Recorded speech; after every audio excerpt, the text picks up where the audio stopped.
সম্মানিত সুধী, আসসালামু আলাইকুম। আমি মাজহারুল ইসলাম, ট্যাক্স ভিডি স্কুল থেকে আপনাদের স্বাগতম।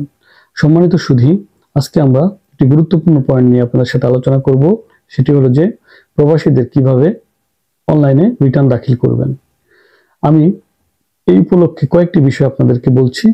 সেটি হলো প্রবাসীরা অবশ্যই অনলাইনে তাদের ইনকাম ট্যাক্স রিটার্ন দাখিল করতে পারবেন।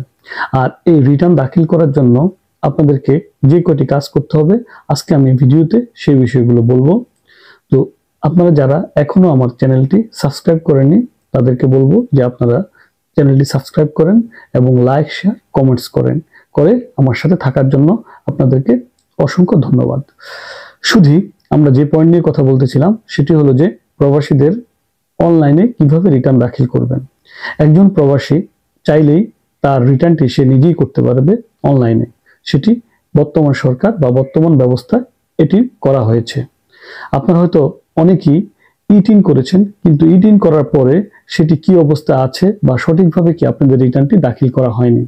আর যেহেতু আপনাদের রিটার্ন দাখিল করা হয় নাই, ইটিন থাকলে অবশ্যই রিটার্ন দাখিল করতে হয়। আর যেহেতু আপনাদের রিটার্ন দাখিল করেননি, সেক্ষেত্রে আয়কর অফিস থেকে আপনাদেরকে বিভিন্ন নোটিশ প্রেরণ করা হবে। এই সংক্রান্ত অনেক বিষয় প্রবাসীরা আমার সাথে নিজেরাই কি শেয়ার করেছেন।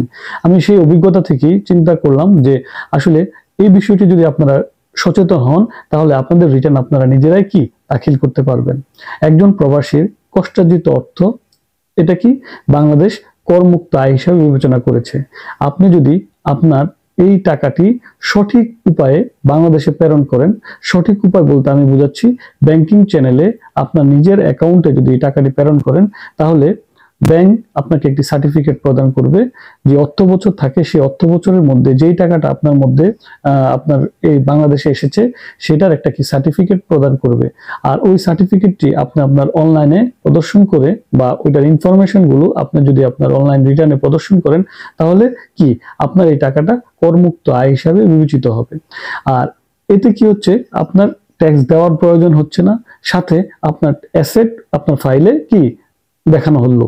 এই দুটো জিনিস দেখানোর কারণে আপনার ফাইলটি যখন পর্যাপ্ত যে ইনফরমেশন গুলো দরকার, যে আপনার ফাইলটাতে কি আপনার নগদ টাকার পরিমাণটা শো করবে, প্রতি বছর আপনার রিটার্ন দেওয়া হয়ে গেল, সাথে সাথে কি আপনি যে টিন করেছিলেন সেই প্যারা আপনাকে আর পোহাইতে হচ্ছে না। এই বিষয়গুলো যখন সম্পূর্ণ হয়ে যাবে, তখন আপনি একটা সময় প্রবাস জীবন শেষ করে যখন বাংলাদেশে কোনো কিছু করতে চাবেন, ব্যবসা বাণিজ্য বা যে কোনো কিছু করার প্রয়োজন হবে, সেক্ষেত্রে আপনার এই রিটার্নটি অত্যন্ত গুরুত্বপূর্ণতা বহন করবে। তো সম্মানিত সুধী, আপনারা যারা প্রবাসে রয়েছেন, এই প্রবাসে কিভাবে অনলাইনে রিটার্ন দাখিল করবেন সেই বিষয়গুলো আমি আপনাদেরকে একটা ধারণা দিলাম। আর অনলাইনে রিটার্ন কিভাবে করতে হবে সেটি আমি আরেকটি ভিডিওর মাধ্যমে আপনাদেরকে দেখাবো।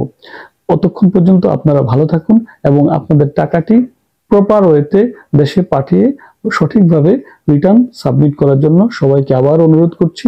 এই বলে আজকে আমি এখানে শেষ করছি। আসসালামু আলাইকুম।